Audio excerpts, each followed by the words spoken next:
For most of my life I've been studying a subject called bushcraft, the practical knowledge of the natural world we can carry with us in our minds and muscles. But it's about much more than just survival. Bushcraft is a treasure trove of wisdom that enables us to feel a real kinship with the landscape. In this series, I'll explore the world of bushcraft, starting with our own archaeological past, when hunter-gatherers lived in Aboriginal Britain.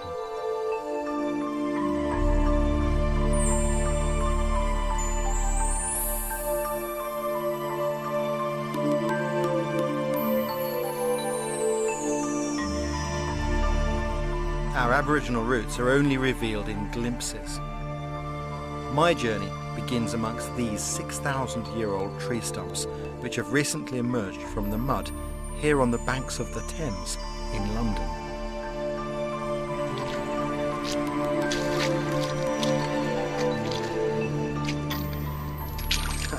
It's amazing. I'm walking through an ancient forest. Of course, it doesn't look much like one now, but it's incredible. When you look closely, you can start to pick out individual species. This looks like yew. And back there's an oak tree. But I have spotted one other thing that's a real gem. Have a look at this. That there. That, believe it or not, is a hazelnut. Isn't that incredible? So I've seen 3 species here that I can recognise. Oak, yew and hazel. And of course, because I'm very familiar with those woods, in my mind's eye I can put back the leaves, the forest, and I can even see the flowers that would have grown here. When these trees stood, the Ice Age had passed, but Stonehenge was yet to be built.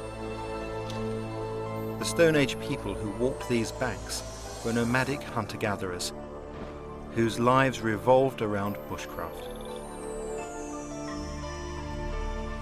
It might all seem like ancient history, but what's incredible is that bushcraft skills were still common knowledge just a few generations ago and were practiced on this very same shoreline. At the turn of the 20th century, people were still fishing on the Thames using hawthorns as fishhooks. And what's really clever is the way they attach the hawthorn to the line. The first thing you do is to put the barb through the end eye of that loop and then open it up one lay and push it through again so that it just sits without any knot to hold it in place, just like that. Then what happens when a fish takes this, when it's baited and goes down into its mouth like that, it toggles and holds the fish fast. At least that's the theory. You need to bait a series of hooks, making sure the thorn is pushed through. These hooks on their short lines hang from a stronger line, and when it's pegged out at low tide, the idea is we're going to catch flounder.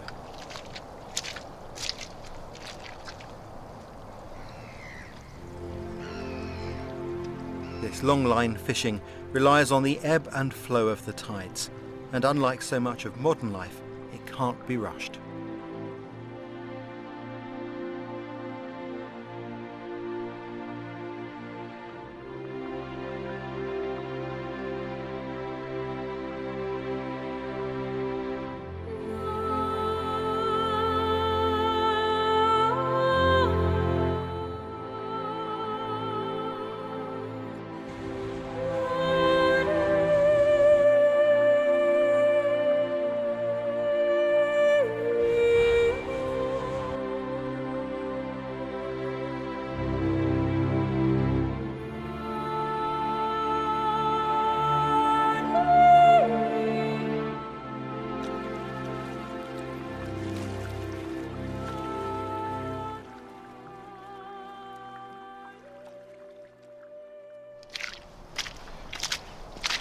Let's see if we got anything.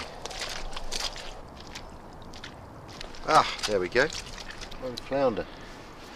Excellent. Another one here, look. And we've got another one. Well, I'm well impressed with that. I'd have been happy with just one fish on the line, but 3, that's a result. What interests me though is the thought that at the turn of the 20th century there are still people here on the Thames catching fish with just a thorn. But surviving examples of British bushcraft are the exception. To really understand our Aboriginal past, you've got to imagine a time when trees still stood on these banks. In fact, when forest covered the whole of Britain.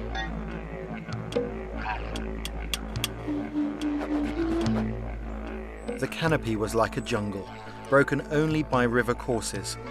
We would recognise the trees, but they were massive, far bigger than any alive today.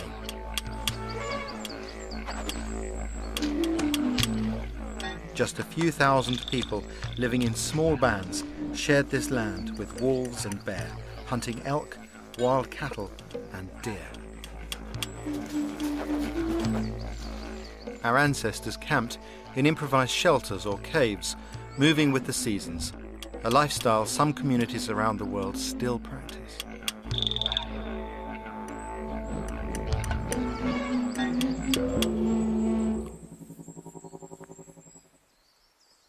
One of the real joys of learning bushcraft, particularly in foreign lands, is that you learn to see the landscape around you through the eyes of the indigenous locals.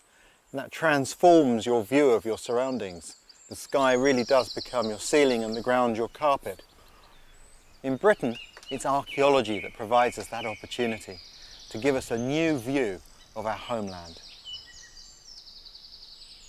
From Aboriginal Britain, there are no faces, no voices to help me understand our ancient way of life. Instead, we have only archaeological fragments found in the dirt. But what I love is to use what I've learned from my experiences to fill in the gaps between these fragments of evidence. The knowledge of bushcraft can bring our silent past alive anew.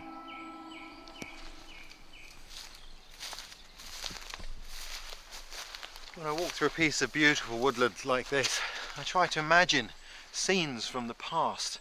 Perhaps if I was standing here 6,000 years ago, I might just hear the sound of some excited voices in the distance, the smell of a slow fire drifting through on the breeze. And if I went carefully over to the encampment, I might witness a new child being born into the world, one of our ancestors.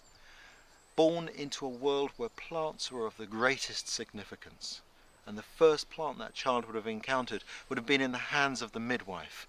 And it would have been this plant here. Sphagnum moss, used to wipe the birthing from the child. This is an incredible plant. Almost wherever this occurs, it's being used for the same purposes. It's absorbent, so it can be used as a field dressing, and it has a mild antiseptic quality. But it's also being used as sanitary towels and as nappies, and also as a bubble wrap, if you like, to wrap things that are precious, from children to flint axes.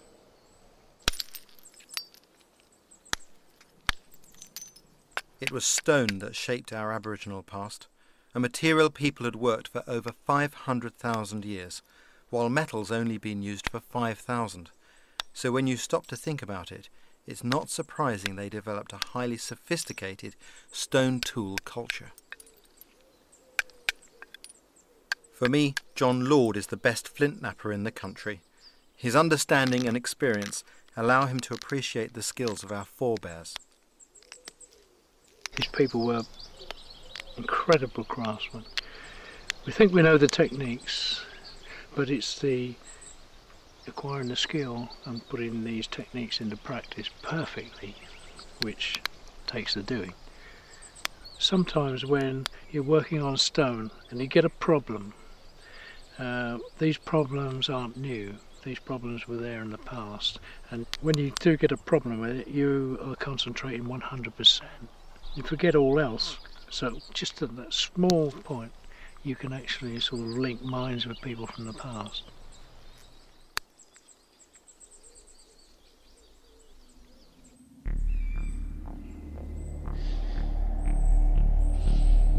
As the demand for flint intensified, it led to the first industrial landscape of Britain. This weird series of pitted hollows is known as Grimes Graves, but the key to its mysterious surface lies underground.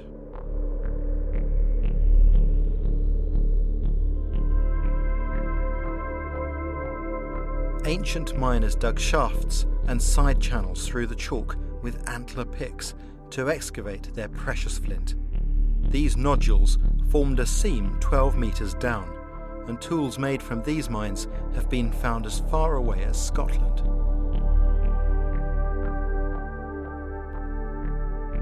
As archaeologists have uncovered both crude and magnificent stone tools, many have ended up here, in the vaults of the British Museum.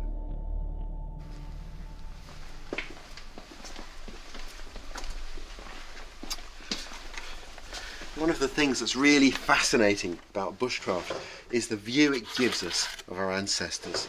If we were to see that in a museum, we'd read the label, 350,000 years old, and we'd see its shape. But once we start to learn how to work this material, we see it completely differently. Now we look carefully at it and see how its manufacturer solved problems. It gives us an insight into their mind. And of course, human evolution is mirrored in the development of flint working techniques. By 6,000 years ago, things were a lot more sophisticated. Now we've got these broad, thin tools made for very specialist purposes, a whole range of different tools to do different jobs.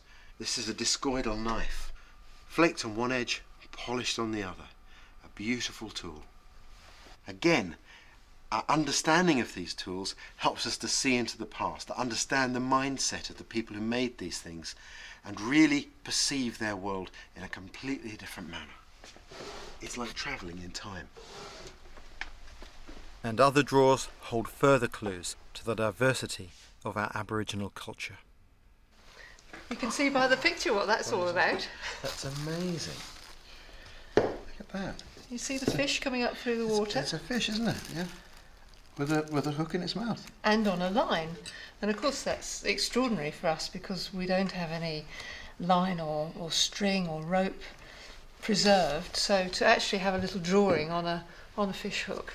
That is remarkable and it's beautifully executed. And So- how old is that? That's about 12,500 years, so it's right at the end of the last ice age. And these lovely little needles are from the same site as these fish hooks. And it's so thin. Yes. I mean, looking at it that way, you can see how fragile the eye is. Yeah, but just the right size to be threaded with sinew. Yes. Do you find many of these that are broken?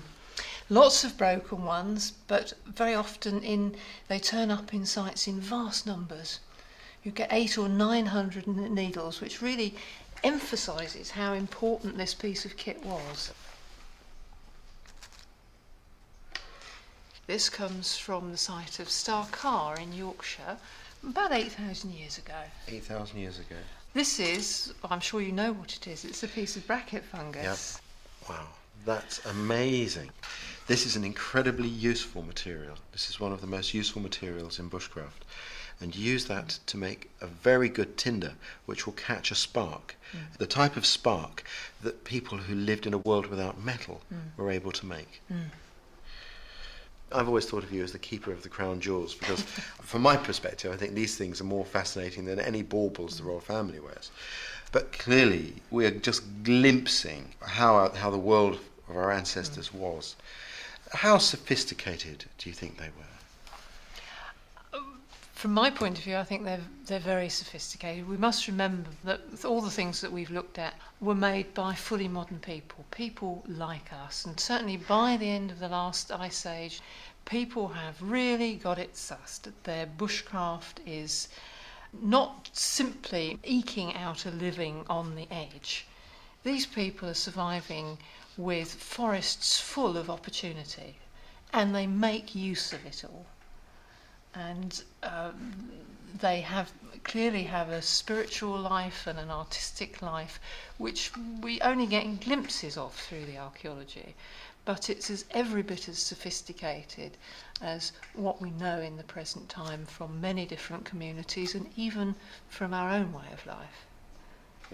But not all artefacts are so beautiful.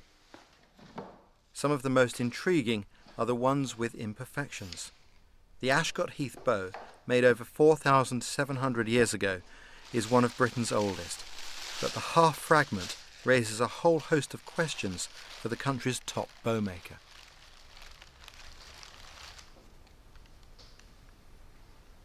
Now this, in some respects, is very, very similar to what we know of today as a longbow. They've used the most wildest, awful timber from a very, very badly selected tree, in my opinion. The worst choice of wood that I would take to make a bow, because of the small knots and pins. Any knots or defects could tear the bow apart. But the workmanship, again, is still good, even on this. And bearing in mind they were using stone tools. Normally, in wooden bow making, the actual back face of the bow is formed by the outer part of the tree, which on a yew tree is a thin white band of sapwood, which is very, very elastic. So it's a sort of a safety feature of bow making that we've known about for many, many years. But in this instance, they've actually removed the sapwood completely, and we've got a solid piece of the heartwood of a yew tree. If we want to understand how this weapon was made and whether it ever worked, Chris and I will have to recreate this bow, but leaving our modern tools and workshop behind. To get the shape and style of bow that we want from it. Well, Chris, this is the kind of technology that was used in the period of the Ashcott Heath. I mean, they didn't have any metal at all. All of their tools were made of flint. It was a very wide-ranging toolkit, really, quite specialised. This blade is very sharp. You could use that like a draw knife, you know, you could pull it down the wood like this. But I think the key tools are the ones we've got here, these adzes. These tools are used very much like this in the hand here, and they are surprisingly effective. I think the secret is to get the taper right from the tip and then work it further up. With my knowledge of flint tools and Chris's bow making skills, we should make the perfect combination. But it does give you quite nice refined trim. You need to get the feel of the angle of the... But you can't test a bow without arrows, so I've got to gather the materials to make these arrowheads fly. One of the key things I'm going to need is some glue to attach the arrowhead to the shaft, and for that the best answer is pine resin.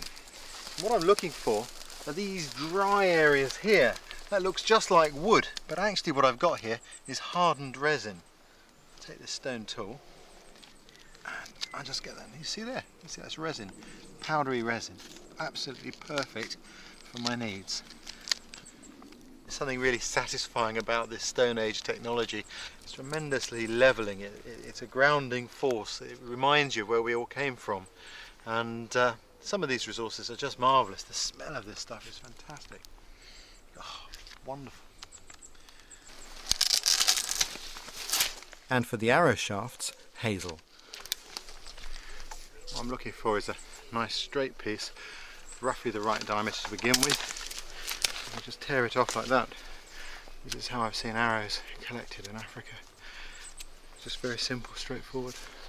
Another nice one there.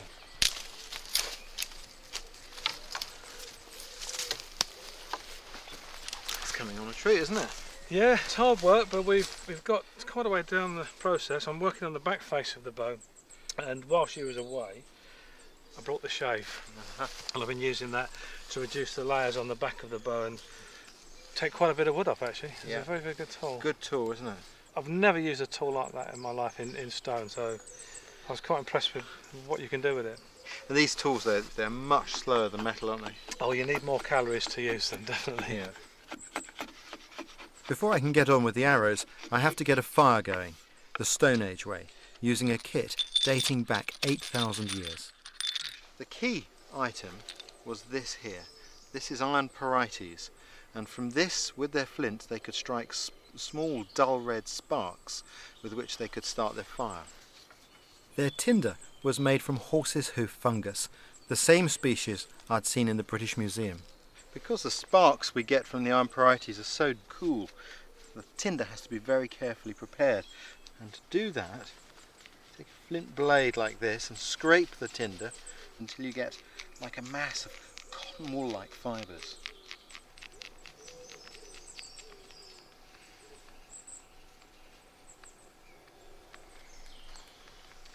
The next job is to strike the spark onto the tinder, and this isn't easy, and the sparks are very small and very few and far between, so it takes normally a few minutes.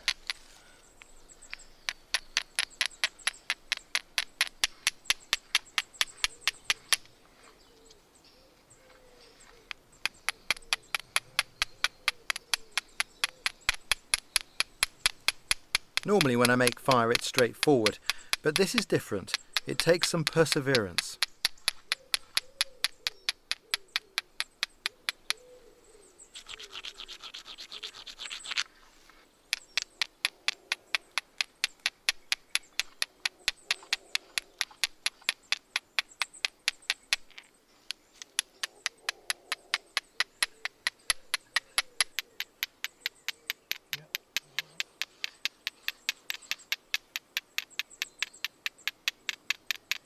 And of course eventually one lands in the right place and the tinder catches light like this. Take another piece of this fungus, which I will ignite now from this little piece here. Just blow on that.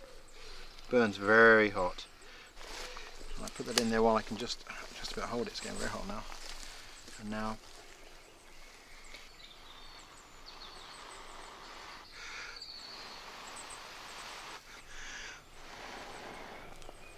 there we have flame.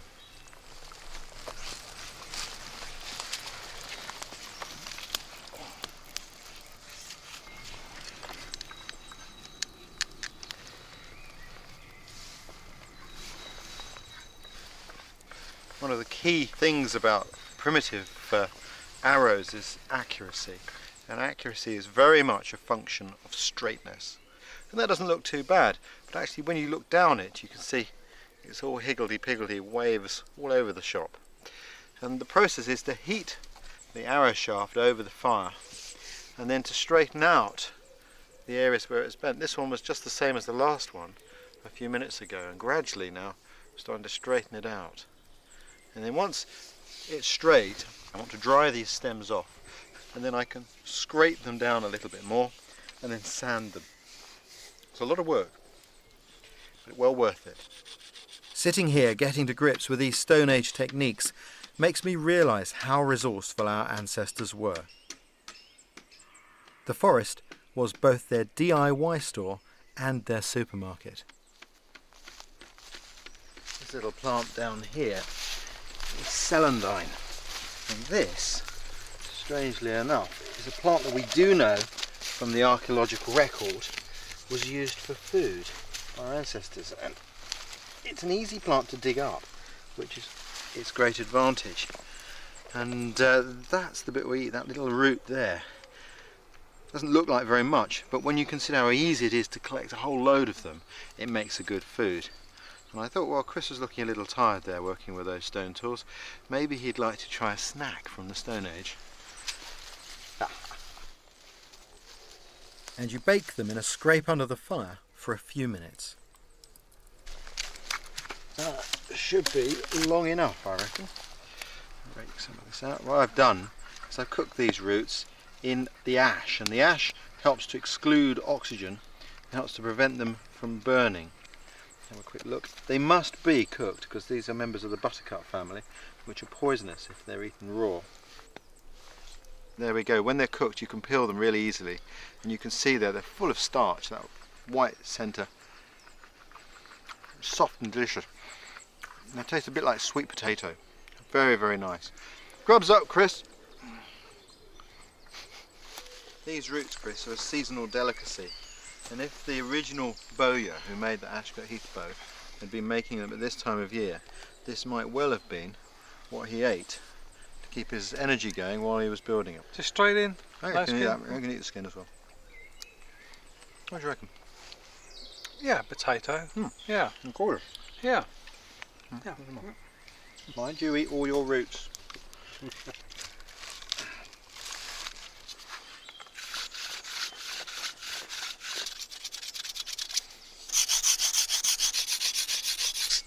The sandstone, piece of leather, and this is our abrasive paper. What do you reckon? Yeah, that's fantastic, smooth. They could probably use the same process on the bow. Oh, I thought you might say that. I'll give it a try anyway. Hey. Your bow's useless without the arrows.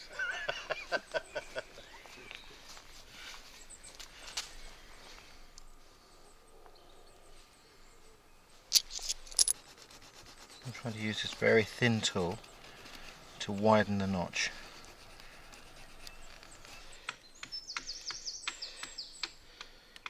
I'm going to make some adhesive here to affix the arrowhead in place. The first thing I've got is some charcoal. I'm going to grind it up nice and fine. And now I've got the resin here that we collected. Close to the fire where it can warm up. It's beginning to melt really nicely. And what I do now is start to mix that carefully in with the charcoal. And the charcoal strengthens the resin. Without the charcoal, the resin, when it hardens, is very brittle. It's almost like glass, actually.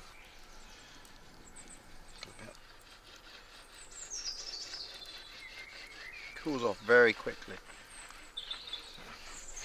That's just the first fixing. What I need now is to bind that arrowhead in place and then apply some more glue. So I've got a really firm fixing.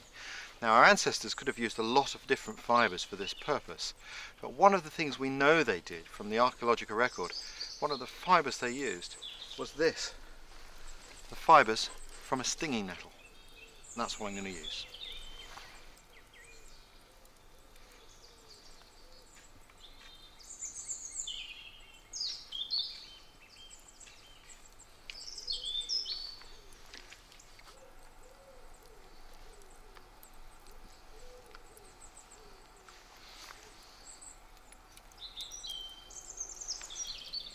That's the point fixed. Now for the fletchings.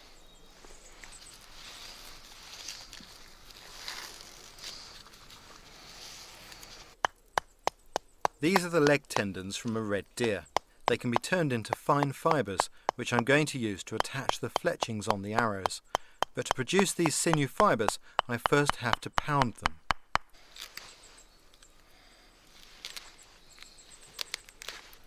Sinew fibres contain their own natural glue.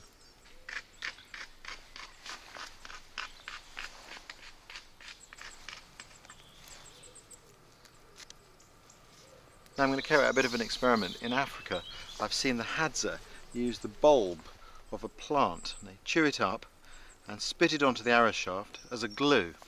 And I've also come across references in Britain to bluebell bulbs having been used to make a similar glue.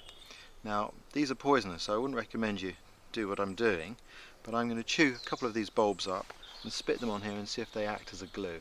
I've got a good hunch that they will.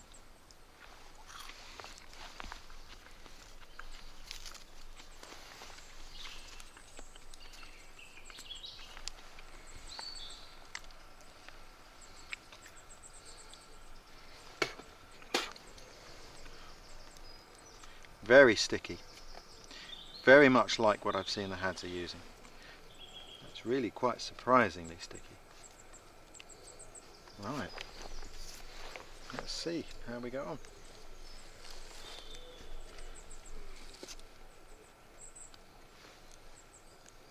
The first one down on there. Pull that good and tight. Another bit of sinew for binding. Fiddly old business, this.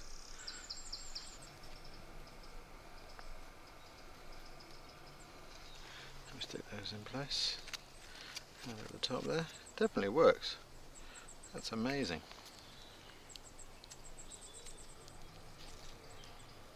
Feathers are magical things, you know. Amongst a lot of native people, they had tremendous significance because they go higher in the world than most of us are able to. Therefore came closer to God than the rest of us. And when it comes to jobs like this, the magic of their physical structure, which enables you to separate the veins like this and then gently brush them back together, and they connect and hook onto each other again. It's just fantastic.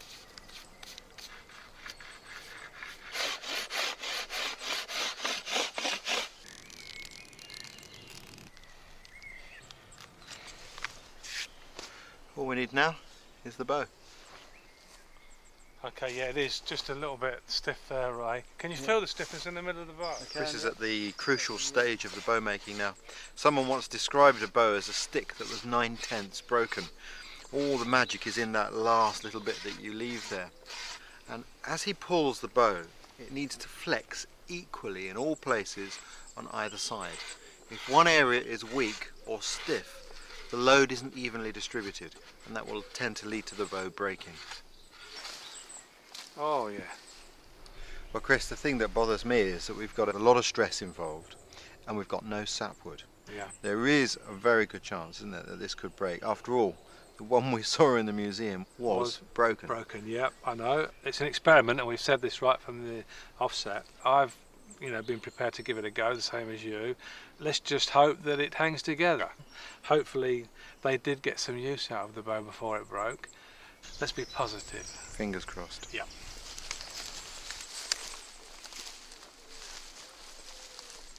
Right then, Chris, what's the target? Clump of ferns down there. All right, you're on.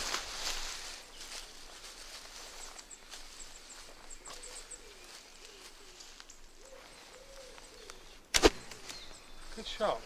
Lovely. Shoots hard and fast, Yeah. that does. That's brilliant. I'm very impressed.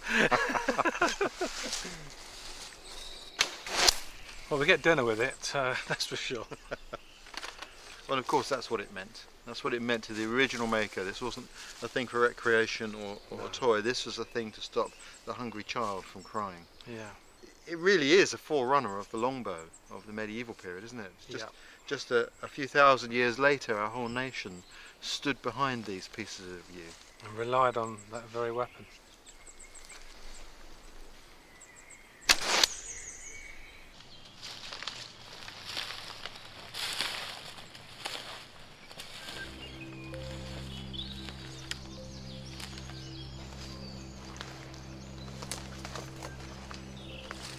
This is Shapwick Heath in Somerset.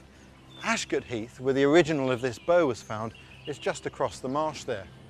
It's a fantastic environment to come to though. You don't often see a wetland habitat as rich as this one in Britain. There are lots of sedges, rushes, fantastic ferns here. But the real significance is that it's exactly this type of habitat that our ancestors would have used this bow to hunt through.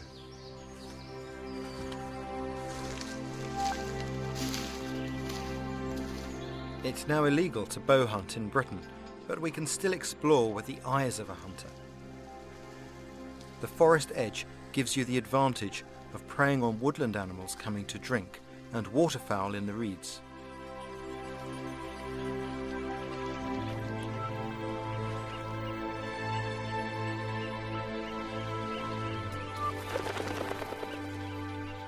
Butchered wild horse and boar remains were common, as well as great crested grebe and teal ducks, but above all they hunted deer. Away from the trees their prey were exposed and vulnerable to ambush from the bank, or from hunters in dugout canoes lurking on the water.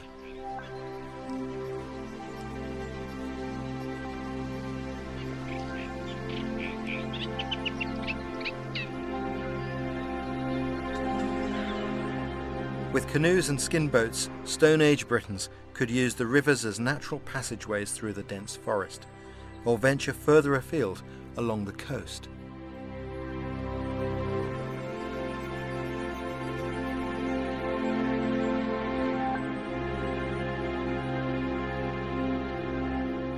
Aboriginal Britons were nomads, following the deer as they migrated through the landscape and living off seasonal foods along the way.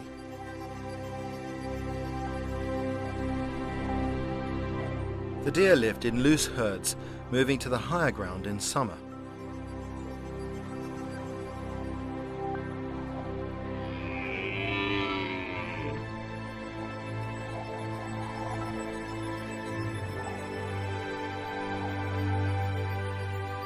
Our ancestors would have been expert trackers, versed in every detail of their prey's behaviour, just as I've seen among hunter-gatherer peoples in other parts of the world today.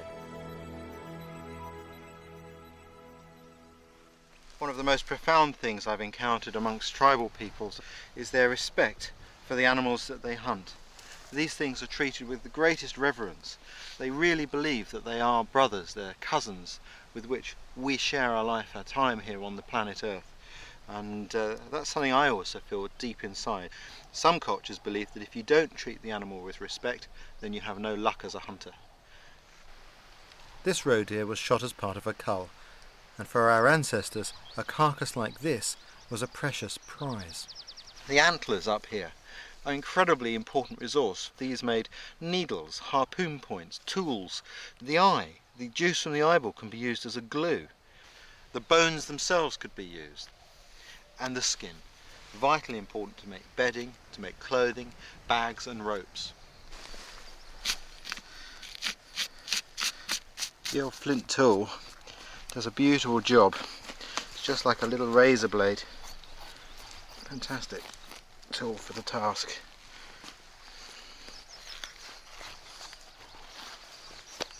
Beautiful.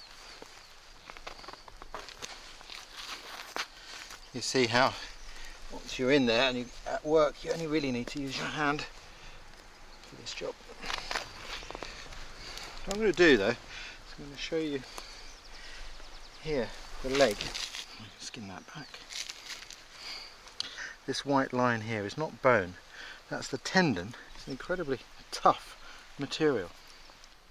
And these can be dried and then pounded to separate into their individual fibres, the sinews that are used as sewing material for sewing together clothing or any other job where you need a fine, strong thread. It's really fascinating, you know. When we use these fibres, we're using the very strings, the very mechanisms that give the deer its agility, and that's why they're so strong.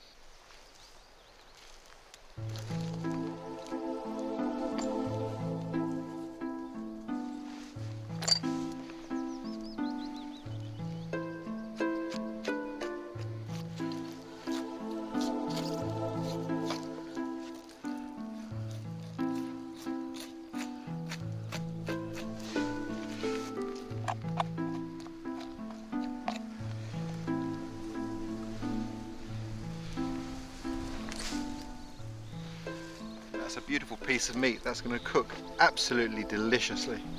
Fantastic.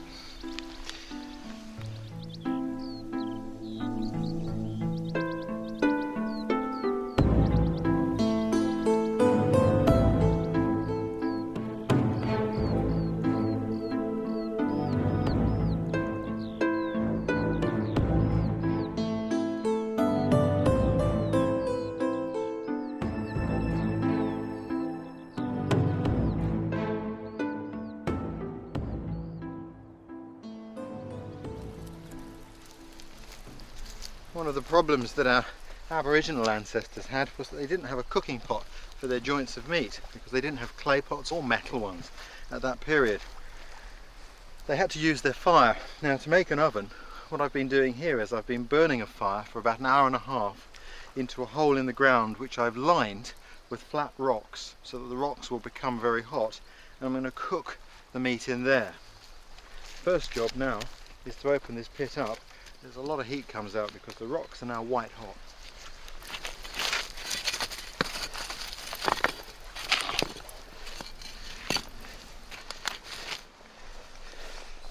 This is that beautiful joint of venison. I'm going to put that straight on top of the hot rocks, like that.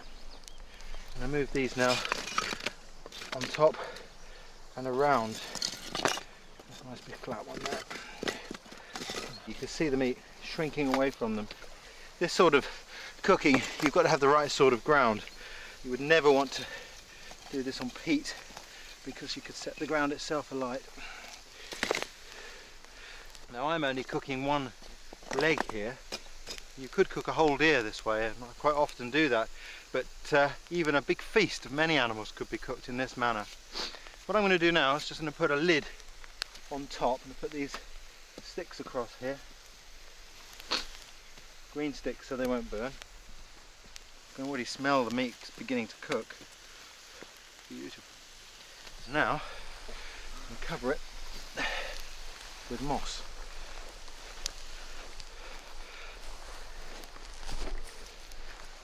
Push that all down. Now I'm going to cover that whole thing with sand.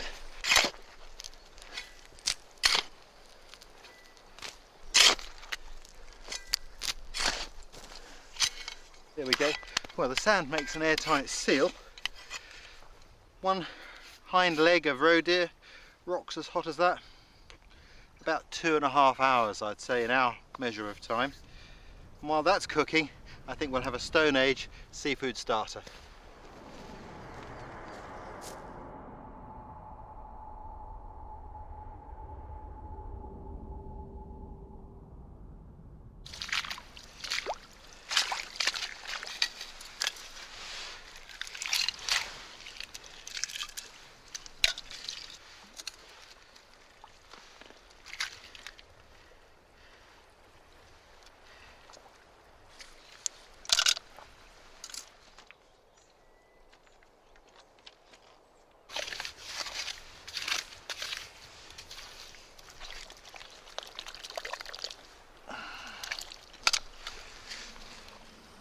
If you like seafood, there's no reason to starve on this shoreline. Far from it.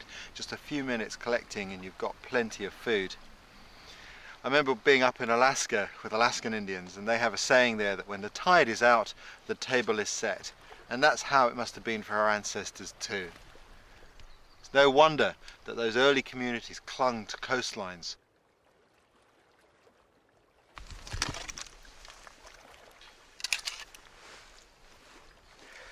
There we go. Get your limpet removing tools here. Perfect, absolutely perfect.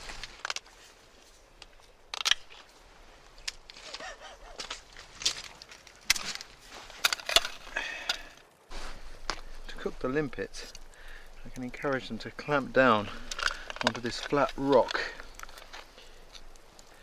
Like that. Flatten out the sand. And I'll take these, I've got a couple of razor clams there. Beautiful mussels up here, some really large ones. Put a few cockles in now. And I'll put the other razor fish there like that. Put this rock in there, so set it down at the same height. And now with the hot ashes straight across the top of there. They'll only take a few minutes to cook like this. I have to say I'm really partial to this sort of Aboriginal cooking. Very simple. Minimum of food handling. Food cooked very hot, very quickly after it's been gathered. It's a very healthy way to cook. And now I can just carefully remove the ashes. Oh, there we can see the limpets now. Beautifully done. Be very careful now because shellfish really, the shells really hold the heat. And there's our limpet beautifully cooked. We'll just clean him off and pull off the black bubble on top. Just pull all that off. And we eat that orange meat. It's chewy, but it's really good flavour. Fantastic. That razor clam there, that's all he's done. I don't know why we don't eat more of these in Britain. The French sell them, even in Paris you can buy these. Absolutely gorgeous. Oh, that is fantastic. That cockle looks like he's just about done. Oh, that is definitely my favourite seafood. Fantastic. That really tastes of the ocean. Wonderful. And what I'm doing here, cooking like this is a scene that repeated itself around the coast of Britain for millennia. We know that because when our ancestors had cooked this way, had these meals here, perhaps as big families, they took the shells and they literally threw them over their shoulder. And they did that for so long that huge heaps of these shells built up, billions of shells from meals eaten over thousands of years. Some of the biggest of those midden mounds, as we call them, are found up here on the west coast of Scotland. I think it's fascinating. And in those mounds you also find other things. You find deer bones, wild boar bones, even the remains of seals, giving you some idea of the diversity of their diet. I don't know, maybe it's time to start a new midden mound.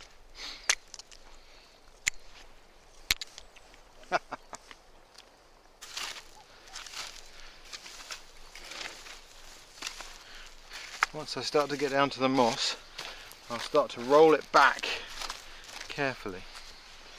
A lot of heat in there. Be careful not to burn yourself.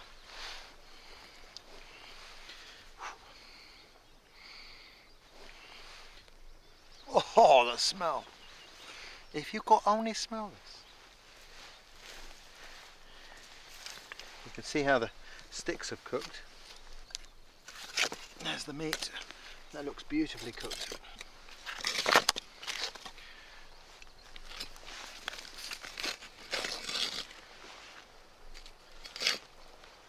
Oh, if you could smell this, fabulous.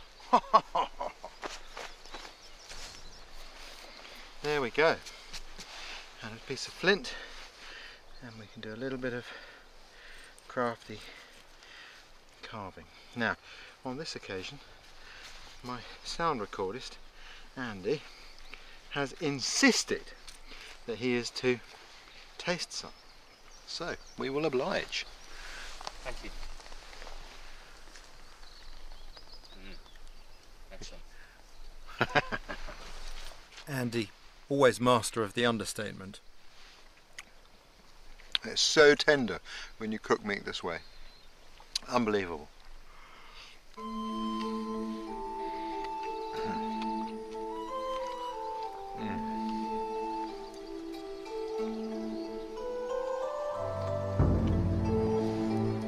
Bushcraft never wastes a resource. From the fire used to heat the rock oven came embers to bake my shellfish, and with this ever useful horse's hoof fungus, I can now carry that fire with me. If you're living a nomadic lifestyle, it's a top labour-saving device.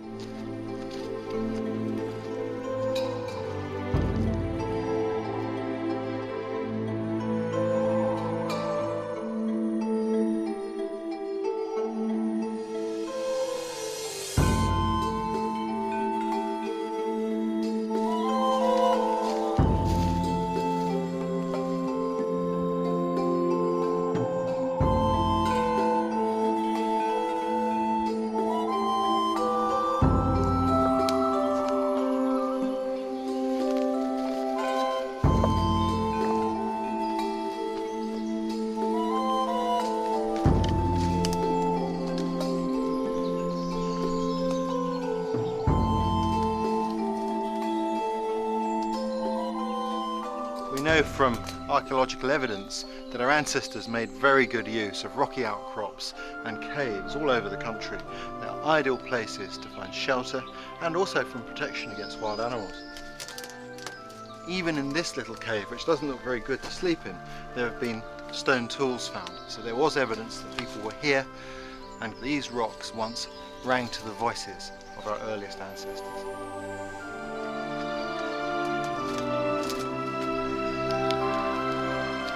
Using the fungus ember is a very quick way to light a fire. They can smoulder for several hours, so a large fungus could be your prehistoric firelighter for a day's trek.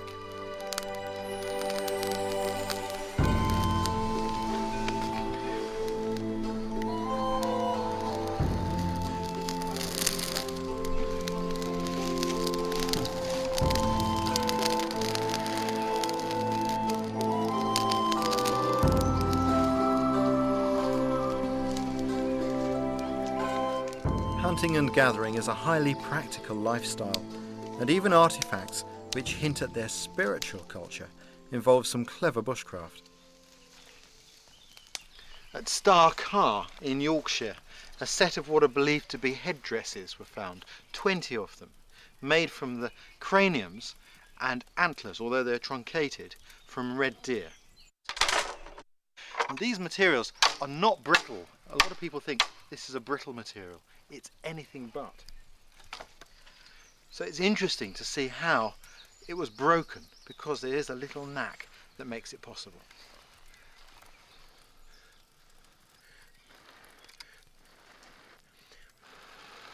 What I'm trying to do is to just scorch the antler. Where I scorch it, it will become brittle and it's much more easy to break.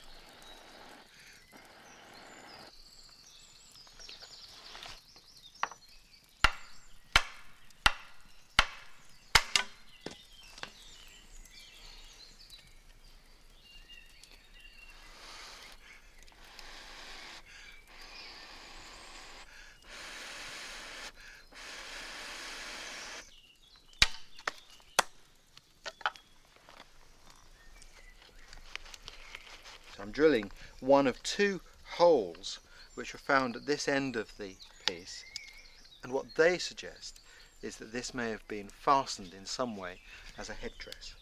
Having taken the antlers off, it becomes a lot lighter. Now, what was that used for? We can only guess. But I think that there are two possibilities.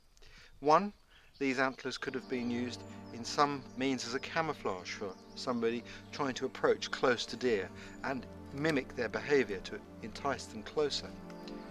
Or, and I think perhaps more likely, these were used as some sort of mask or adornment for dancing, perhaps some sort of religious practice.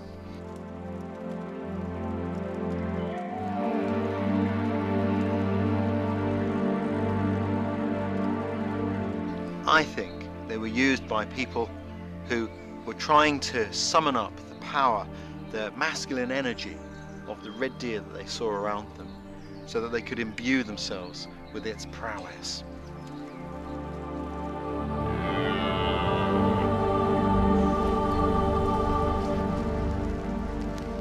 To believe that the essence of an animal can be captured in a mask and worn can still be seen in many native societies. But our ancestors also represented animals in another way, which for me is their most powerful legacy of all. At sites all around the world, we find fantastic rock art. European prehistory is no exception. Imagine a space that brought these paintings together, images dating back 17,000 years, and their subjects are so acutely observed, they are remarkable.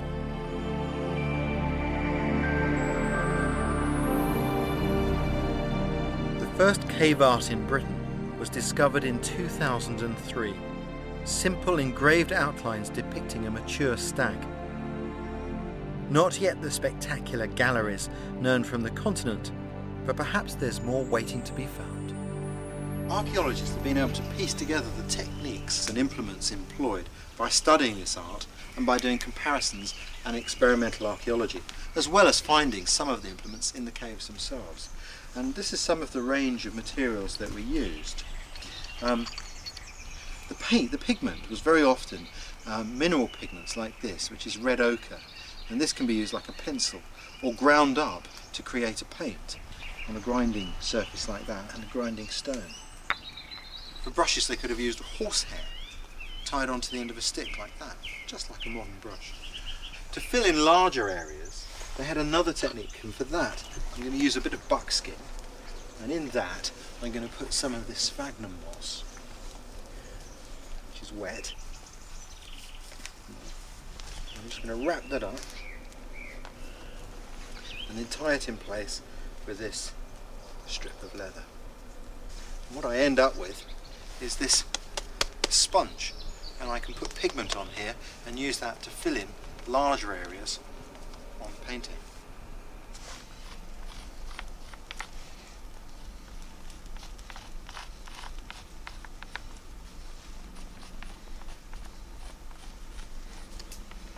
Can you tell what it is yet?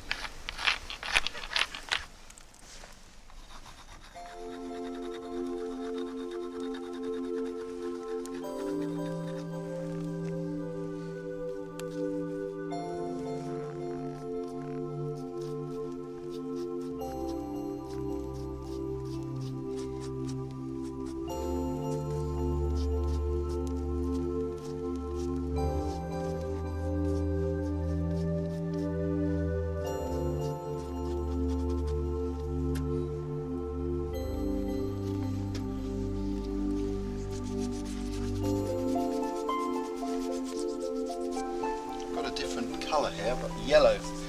Okay. And I'm trying to indicate the light colour of the underside of the deer. It's really quite tricky to do this. I'm incredibly aware of just how clumsy my efforts are compared to those of the original artists who were incredibly talented.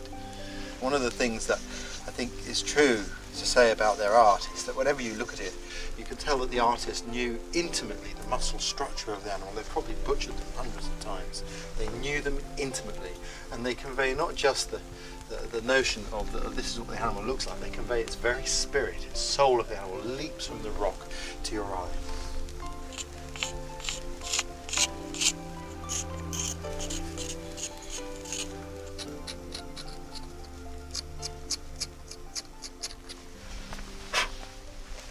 I think that the fact that these were done in the dark with some sort of torchlight is fascinating, because when you actually move the light around, it really does flicker and move. You can see movement in the animal.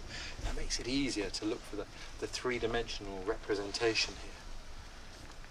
Fantastic. So it's really exciting. I could get quite addicted to this, I have to say.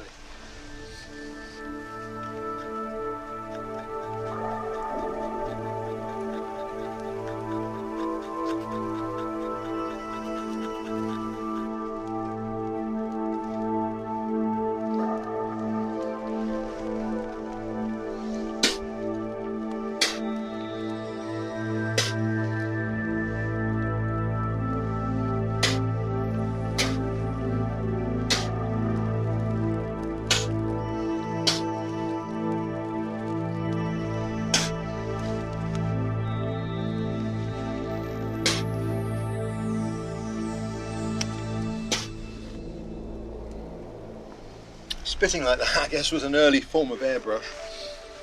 What's fascinating is these symbols seem to grab the human attention. Wherever you see them, people stop and they stare.